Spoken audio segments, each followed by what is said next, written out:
सभी प्यारे बच्चों को गुड मॉर्निंग। आपका अपना यूट्यूब चैनल एल के एम मीना पे सभी का स्वागत है। तो प्यारे बच्चों, आज की वर्कशीट हमारी शिक्षा निर्देशालय की तरफ से दी जाने वाली वर्कशीट नंबर 24 और विषय हमारा सामाजिक विज्ञान। और ये कक्षा 6 के बच्चों के लिए यहाँ पे सभी बच्चे अपना नाम रखें। यहाँ पे अपने कक्षा अध्यापक का नाम रखेंगे। और आज की तारीख हमारी 21/12/2020, दिन हमारा सोमवार का। और पाठ 5 पृथ्वी के प्रमुख मंडल की हम चर्चा करेंगे। तो इसी वर्कशीट को सभी बच्चे अंत तक देखें और इसे अच्छे से समझने का प्रयास करें। और आप मेरे यूट्यूब चैनल पर नए हो तो सबसे पहले प्लीज़ यूट्यूब चैनल को सब्सक्राइब करें और वर्कशीट को अंत तक देखें। तो शुरू करते हैं आज की वर्कशीट भूमंडल। कि भूमंडल क्या है। जो पृथ्वी की जो प्रमुख परिमंडल है तो उनमें भूमंडल क्या है। पृथ्वी एकमात्र ऐसा ग्रह है जहाँ जीवन है। मतलब पृथ्वी के और जो भी ग्रह हैं तो उन पर इतना अभी जीवन संभव नहीं है। जैसे मंगल ग्रह है तो उन पर भी अभी जीवन इतना संभव नहीं है जितना पृथ्वी पर है। तो आपको ध्यान रखना, पृथ्वी पर एकमात्र ऐसा ग्रह है जहाँ पर जीवन है। मानव यहाँ जीवित रह सकता है क्योंकि जीवन के लिए आवश्यक तत्व भूमि, जल तथा हवा और पृथ्वी पर सारे मौजूद हैं। पृथ्वी को नीला ग्रह कहा जाता है क्योंकि अब देखो बेटा, पृथ्वी को क्या कहा गया, नीला ग्रह यहाँ पे कहा गया। क्यों कहा गया? क्योंकि पृथ्वी का 71% भाग पानी से घिरा है। पानी से घिरा है और 29% भाग क्या है, ठोस भूमि के रूप में, जो कि हमारी खेती बाड़ी और हमें रहने के काम में आती है। ओके बेटा, ध्यान रखना है। मैं भाई क्यों कहा जाता है, क्योंकि 71% भाग पे क्या है बेटा, पानी से है।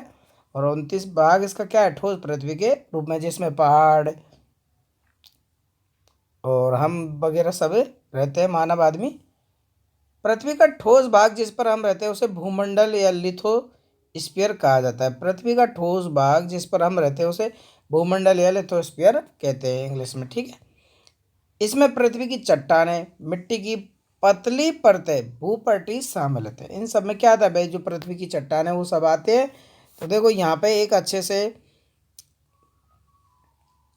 ये डायग्राम दिया हुआ है तो इसको आप समझें कि भाई कैसे कैसे इन शब्दों के। देखो ग्रीक भाषा में क्या है, लिथोस का अर्थ है बेटा पत्थर। क्या बेटा, लिथोस का अर्थ क्या है बेटा, पत्थर। देखो यहाँ पे ये डायग्राम अच्छे से दिया हुआ है, ये रहा। तो लिथोस का क्या अर्थ है बेटा, पत्थर। ये पहाड़ हमें दिख रहे हैं। एटमॉस का अर्थ है वाष्प। तो बेटा एटमॉस को देखो, ये जल है, ठीक है। तो यहाँ से वाष्प तो होके क्या बना रहा है, हमारा वाष्प बना रहा है, मतलब ये गर्म होके उड़ रहा है, फिर हमारे बादल बरसात वगैरह होती है। और ह्यूडर का मतलब होता है बेटा जल। देखो ये ह्यूडोस्फीयर दे रखा है तो इसका मतलब न जो नदी तालाब और एक समुद्र है तो उनका क्या होता है, जल। और बायोस का अर्थ है मतलब बेटा जीवन। जो बायोस है देखो यहाँ पे अच्छे से, बायोस का मतलब यहाँ पे अच्छे से दिखा रखा है। तो भाई जल जीवन है इसमें। देखो ये सभी जीव जंतु यहाँ पे दिखा रखे हैं और मानव के घरे भी यहाँ पे दिखा रखे हैं। तो आपको ये चारों ये याद है तो इनको याद रखना है बेटा, ठीक है। एटमॉस का क्या अर्थ होता है, लिथोस का क्या अर्थ होता है, ह्यूडर का क्या अर्थ होता है, बायोस का अर्थ मतलब क्या होता है। अब आगे कि पृथ्वी के चारों ओर मौजूद गैसीय परत वायुमंडल कहलाती है। जो पृथ्वी के चारों ओर मौजूद गैसीय परत क्या कहलाती है बेटा, वायुमंडल कहलाती है। इसमें ऑक्सीजन, नाइट्रोजन, कार्बन डाइऑक्साइड और अन्य गैसें भी पाई जाती है।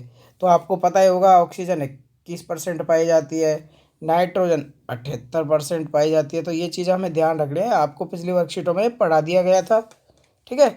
पृथ्वी के बहुत बड़े भाग पर जल पाया जाता है। दूसरा क्या है बेटा, पृथ्वी के बहुत बड़े भाग पर जल पाया जाता है जिसे हम जलमंडल, हाइड्रोस्फीयर कहते हैं, ठीक है बेटा। पहली हमारी हो गई वायुमंडल, दूसरी हो गई हमारी जलमंडल। जलमंडल में जल के सभी अवस्थाएं जैसे बर्फ, जल और वाष्प। इसमें बर्फ के रूप में भी जल पाया जाता है और समुद्र नदियों में भी जल पाया जाता है, और जल वाष्प के रूप में, बादलों के रूप में भी जल शामिल होता है। और जीव मंडल बायोस्फीयर एक सीमित क्षेत्र है जहाँ स्थल जल हवा एक साथ मिलते हैं। स्थल जल और हवा एक साथ मिलते हैं, यह सजीवों के लिए बहुत ही महत्वपूर्ण है। ओके बेटा, तो आपको ये परत हैं जितने, इनके सबके नाम याद रखने हैं और कैसे इन्हें देख। पृथ्वी के चारों ओर केला भाई जो मौजूद गैसीय परत है उसे वायुमंडल कहेंगे, और पृथ्वी के बहुत बड़े भाग पर जल पाया जाता है उसे जलमंडल कहेंगे। और जीवमंडल जहाँ पर स्थल जल और हवा एक साथ मिलते हैं उसे जीवमंडल कहेंगे। ओके बेटा, तो अब देख लेते हैं बेटा इसके क्वेश्चन आंसर। पहला क्वेश्चन है कि हमें स्वयं को जांचना है कि पृथ्वी के 4 प्रमुख परिमंडल कौन कौन से होते हैं। तो बेटा मैं इनके गोला कर देता हूँ, आपको नाम रखना है। पहला हो गया हमारा बेटा वायुमंडल, ठीक है।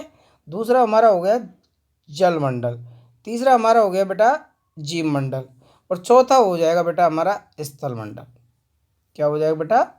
स्थल मंडल। क्लियर? तो ये हमारे चार नाम हो गए बेटा। ओके, ये हमारे चार नाम हो गए, वायुमंडल, जीवमंडल, जलमंडल और स्थल मंडल। ये हमारे चार नाम है। तो हमें ये पहले के आंसर में लिख देना है। अब दूसरा क्वेश्चन कह रहा है बेटा पृथ्वी को नीला ग्रह क्यों कहा जाता है? तो हमने अभी वर्कशीट में पढ़ा, ये रहा, ये रहा। तो पृथ्वी को, तो दूसरे क्वेश्चन का आंसर हम यहाँ से लिखेंगे, पृथ्वी को नीला ग्रह कहा जाता है क्योंकि पृथ्वी के 71% भाग में क्या है बेटा? पानी भरा हुआ है, और 29% भाग ठोस है, भूमि के रूप में। तो यहाँ से यहाँ तक हम इसका आंसर लिख लेंगे। ओके, अब हम देखते हैं तीसरा क्वेश्चन। तीसरा क्वेश्चन है बेटा हमारा कि जीव मंडल बायोस्फीयर है, जो बायोस्फीयर सजीवों के लिए क्यों महत्वपूर्ण है? तो हमने पढ़ा था ये वाला लाइन। तो यहाँ से आंसर हो जाएगा इसका कि जीव मंडल बायोस्फीयर एक सीमित क्षेत्र है जहाँ स्थल, जल और हवा एक साथ मिलते हैं। यह सजीवों के लिए महत्वपूर्ण होता है, इसलिए इसे जीव मंडल कहा जाता है। ओके बेटा, तो इस तरह आपकी बेटा ये वर्कशीट कंप्लीट होती है। तो सभी प्यारे बच्चे से अच्छे से सामाजिक विज्ञान की कॉपी में करेंगे और अपने टीचर से चेक कराएंगे। और सभी बच्चे वीडियो को लाइक और चैनल को सब्सक्राइब जरूर करें प्लीज़। और बेटा कोविड-19 के विरुद्ध हमें सेफ रहने के लिए मास्क का प्रयोग जरूर करना है। ओके बेटा, thank you, take care, bye bye.